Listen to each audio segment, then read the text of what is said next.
बिहार में चुनाव से पहले भ्रष्टाचार को लेकर एनडीए में यानी बीजेपी और जेडीयू में एक बड़ा तूफान उठ गया है।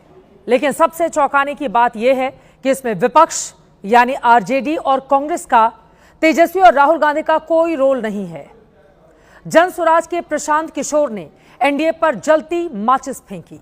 उसे बीजेपी और जेडीयू में ही कुछ लोगों ने हवा देकर आग बना लिया है। प्रधानमंत्री नरेंद्र मोदी का नारा है, न खाऊंगा न खाने दूंगा। लेकिन बिहार में एक नया चुनावी माहौल बन रहा है कि खाऊंगा नहीं, पर तो नीतीश की सोच भी पीएम मोदी जैसी ही है, पर खाने नहीं दूंगा। इसको लेकर उनकी सोच जरा उदार सी है। क्या उन्होंने इसकी छूट दे रखी है? दरअसल नीतीश कुमार को घेरे हुए ये जो 5 चेहरे इस वक्त आप अपनी स्क्रीन पर देख रहे हैं, इन्हीं 5 लोगों को लेकर नीतीश सरकार को भ्रष्टाचार में घेरा जा रहा है। इनमें 4 चेहरे बीजेपी के हैं और 1 चेहरा जेडीयू का। ये पांचों बिहार में सत्ता के बहुत बड़े चेहरे हैं। लेकिन जैसा कि मैंने पहले कहा, इन 5 नेताओं को भ्रष्टाचार में घेरने का श्रेय तेजस्वी और राहुल गांधी का नहीं, खुद बीजेपी और जेडीयू के लोगों ने चुनाव से पहले एनडीए में ये सुनामी उठा दी है। पूरा बवाल देखने से पहले इसके 8 किरदार सबसे पहले आपके सामने रखते हैं, जिनमें सबसे पहले हैं प्रथम जनसुराज के संस्थापक पीके यानी प्रशांत किशोर, जिन्होंने एनडीए के 5 नेताओं पर भ्रष्टाचार के गंभीर आरोप लगाए। 5 नेता जिन पर आरोप लगाए गए हैं, उनमें पहले हैं बिहार के डिप्टी सीएम सम्राट चौधरी, दूसरे हैं ग्रामीण कार्य मंत्री अशोक चौधरी, तीसरे हैं बिहार के स्वास्थ्य मंत्री मंगल पांडे, चौथे हैं बिहार के बीजेपी अध्यक्ष दिलीप जायसवाल और 5वें हैं बीजेपी के सांसद संजय जायसवाल। और पीके की चिंगारी को हवा देकर आग बनाने वाले किरदार भी अब आपके सामने रखते हैं, जिनमें पहले नंबर पर बीजेपी के पूर्व सांसद, पूर्व केंद्रीय मंत्री आरके सिंह और दूसरे हैं जेडीयू के सबसे बड़े मुख्य प्रवक्ता नीरज कुमार। तो प्रशांत किशोर से शुरू करते हैं कि उन्होंने नीतीश के 3 मंत्रियों समेत बिहार में एनडीए के इन 5 नेताओं पर भ्रष्टाचार के कौन कौन से गंभीर आरोप लगाए। देखिए।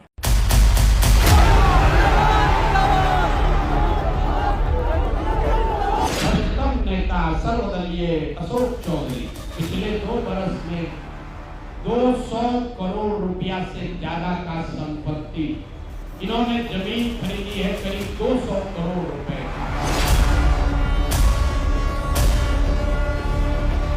नाबालिग होने के नाम पर इनको जेल से निकाला गया। कि 2010 में जब सम्राट चौधरी ने अपना हलफनामा दिया तो उसमें लिखा कि मैं 7वीं पास हूँ।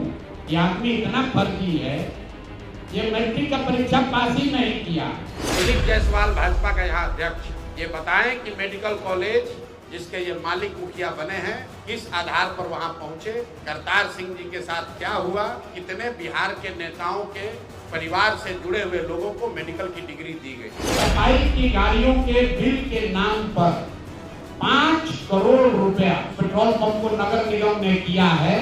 ये पाया गया कि ये ज्यादातर भुगतान फर्जी है। पेट्रोल चोर हो, तुम्हारी औकात इतनी है, इतने पर रहो। जब पूरे देश में कोविड का दौर चल रहा था तो बिहार के स्वास्थ्य मंत्री घर खरीदने में लगे हुए थे, कर्ज लिए।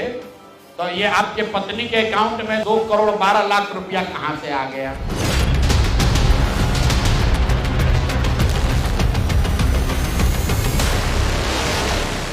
प्रशांत किशोर के आरोपों की फहरिस्त एक बार फिर से आपको पढ़कर सुना देते हैं। दरअसल उनकी ओर से आरोप लगाए गए डिप्टी सीएम सम्राट चौधरी 7वीं फेल हैं। उनकी पोस्ट ग्रेजुएशन की जो डिग्री है, पीएचडी की डिग्री है, वो फर्जी है। उन्होंने हत्या के आरोप में 6 महीने जेल में रहने की बात भी छुपाई है। अब आते हैं अशोक चौधरी पर।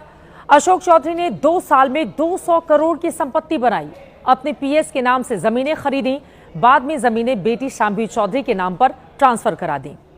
अगला चेहरा आपके सामने रखते हैं मंगल पांडे, स्वास्थ्य मंत्री। उनकी पत्नी के खाते में अवैध ढंग से 2 करोड़ 12 लाख रुपए आए। पांडे इसे छिपा गए। अपनी घोषित संपत्ति में इन पैसों का जिक्र उनकी ओर से नहीं किया गया। अब आते हैं दिलीप जायसवाल पर।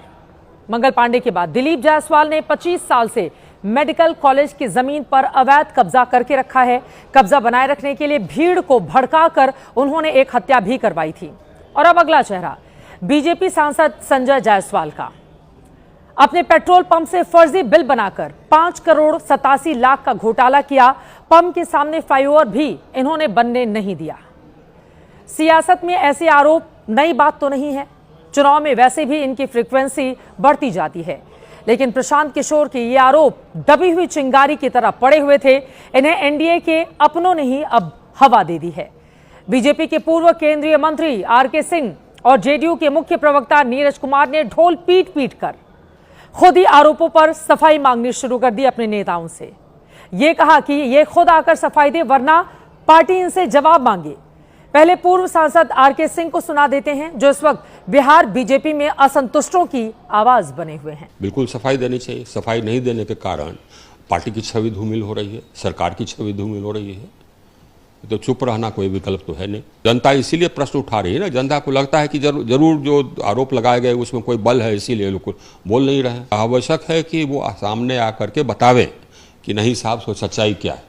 हमको तो लगता है कि अगर इनके पास सफाई नहीं है तो पार्टी को विचार करना चाहिए कि इन लोगों को सरकार में ये बीजेपी अध्यक्ष रहने का कोई औचित्य है कि नहीं। और बिल्कुल ऐसे ही नीतीश कुमार के सबसे करीबी अशोक चौधरी को सबसे पहले पार्टी के मुख्य प्रवक्ता नीरज कुमार ने ही घेर लिया।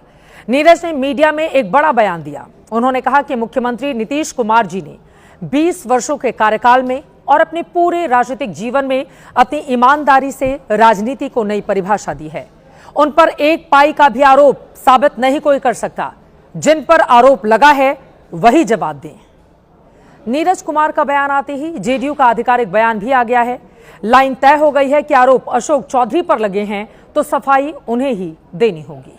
जिनके ऊपर आरोप लगा है उन्हें इस संदर्भ में अपना जवाब देना चाहिए, मीडिया के सामने आना चाहिए, जनता के बीच इस बात को बताना चाहिए कि अगर वो निर्दोष हैं तो कैसे निर्दोष हैं। सफाई में देरी निश्चित रूप से कन्फ्यूजन पैदा होता है और हम भी यही चाहते हैं। जनता दल यू के सभी लोगों का यही मानना है कि इसमें देर नहीं करना चाहिए, जवाब तुरंत देना चाहिए। पार्टी ने कहा है जिनके ऊपर आरोप लगे वही आगे आकर सफाई दें। अब जो सफाई सामने आ रही है, क्या नीतीश कुमार उससे संतुष्ट होंगे या इसके पहले का उनका जो ट्रैक रिकॉर्ड रहा है, चुनाव के ठीक पहले अपने मंत्री को हटा देंगे, बाकी मंत्रियों पर बीजेपी क्या करेगी कार्रवाई?